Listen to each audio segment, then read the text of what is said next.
Assalamualaikum warahmatullahi wabarakatuh.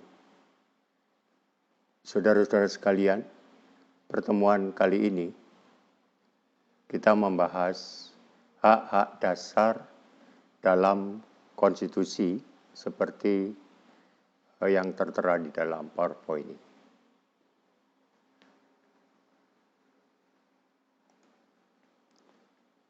Ada 3 hal pokok dalam setiap konstitusi.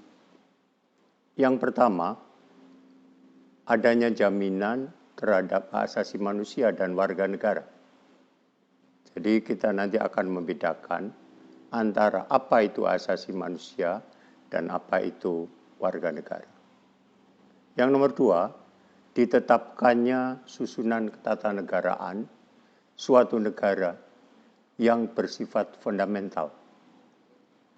Artinya di dalam konstitusi itu ada lembaga-lembaga negara, legislatif, eksekutif, dan yudisial. Yang terakhir nomor 3, adanya pembagian dan pembatasan tugas ketatanegaraan yang juga bersifat fundamental.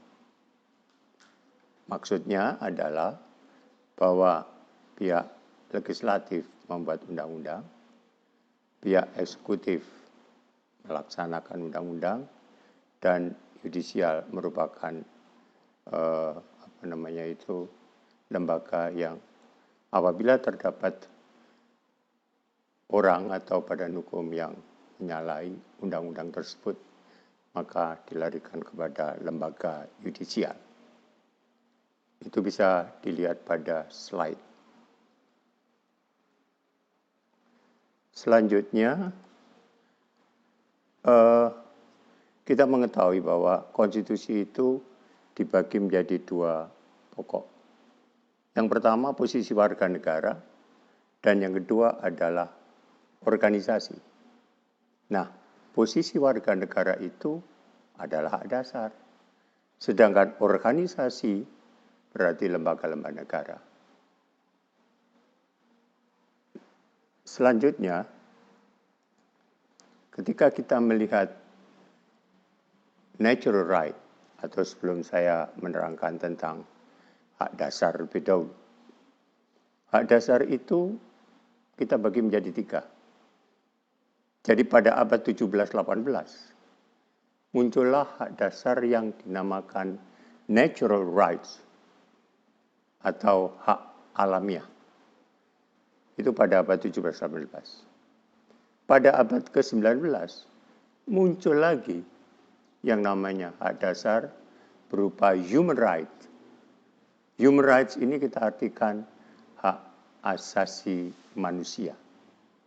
Dan yang terakhir adalah pada abad ke-20. Muncullah atau lahirlah hak dasar fundamental rights. Ini kita terjemahkan menjadi hak warga negara. Anda bisa melihat pada slide. Sifat atau watak dari natural right, hak alamiah. Yang pertama adalah sekuler. Yang kedua adalah rasional. Yang ketiga adalah universal. Dan selanjutnya adalah demokratik dan rasional. Saudara-saudara sekalian, memelihara dan menjamin hak-hak alamiah yang tadi, natural rights, adalah sebagai berikut.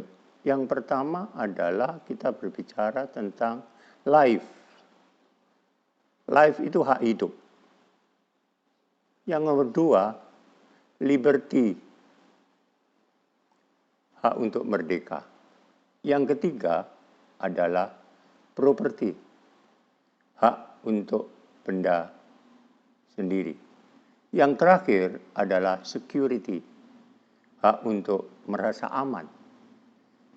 Jadi kalau kita berbicara tentang natural right, ada 4 masalah pokok yang dibicarakan, yaitu life, liberty, property, dan security. Anda bisa melihat pada slide.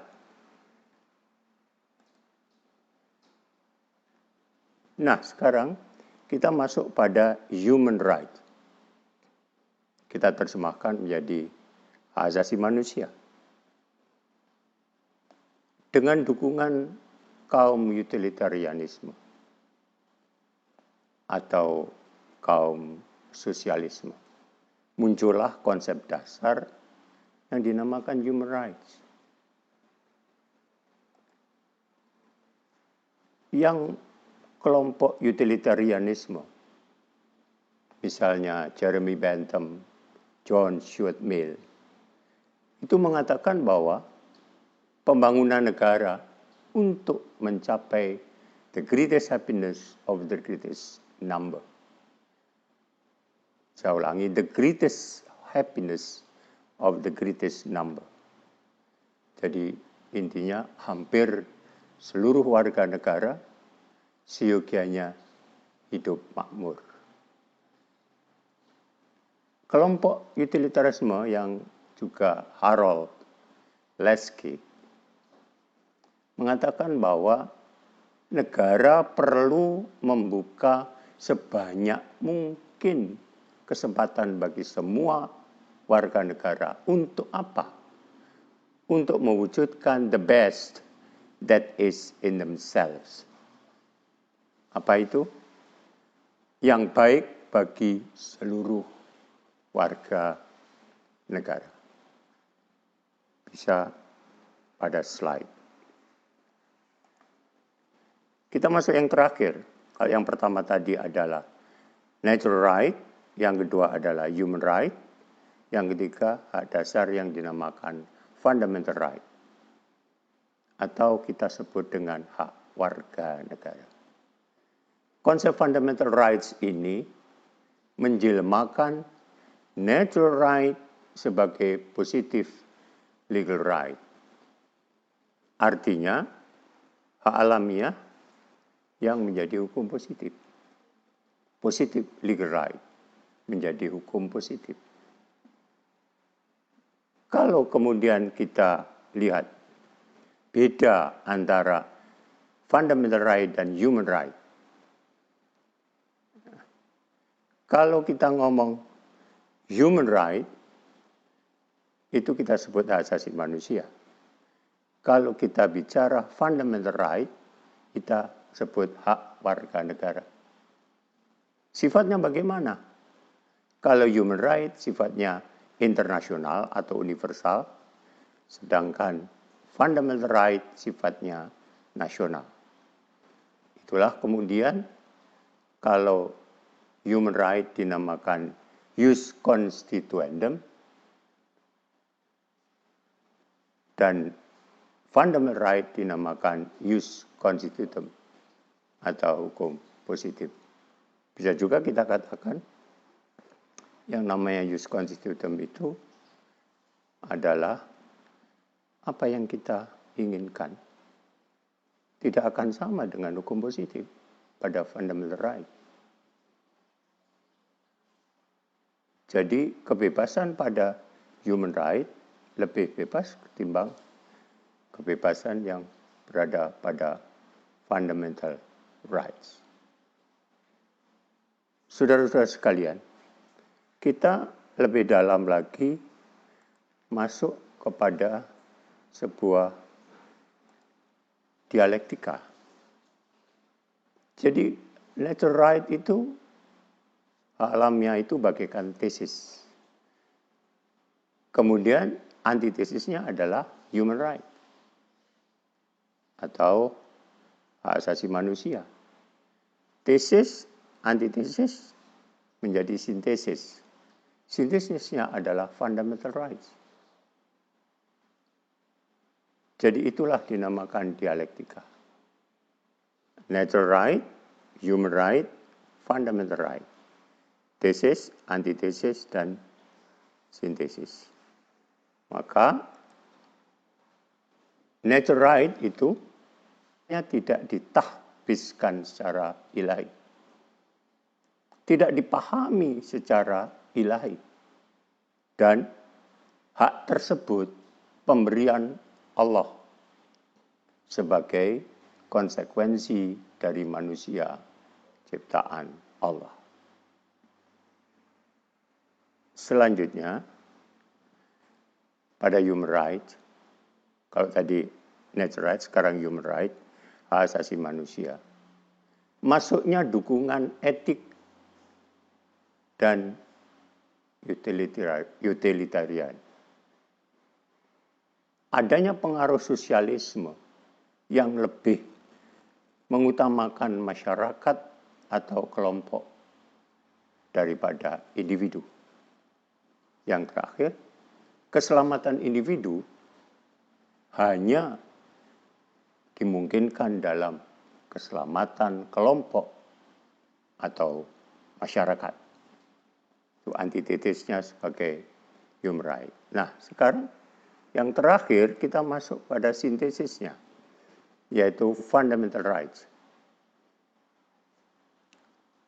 Sifatnya adalah menjembatani hukum kodrat dan hukum positif. Mengawinkan penekanan pada individu dengan kesejahteraan sosial dan ekonomi. Selanjutnya mengawinkan pandangan terhadap pemerintah sebagai ancaman kebebasan dengan pandangan terhadap pemerintah sebagai alat yang dibutuhkan untuk kemajuan kesejahteraan bersama. Saudara-saudara sekalian, untuk mengakhiri pertemuan ini, saya sedikit mengulas kembali bahwa hak dasar itu yang pertama bisa natural right, ya, hukum hak alamiah. Yang kedua, human right, hak asasi manusia. Yang terakhir, nomor 3 adalah fundamental right. Demikianlah saudara-saudara sekalian, pertemuan kali ini berbicara tentang hak dasar dalam konstitusi. Assalamualaikum warahmatullahi wabarakatuh.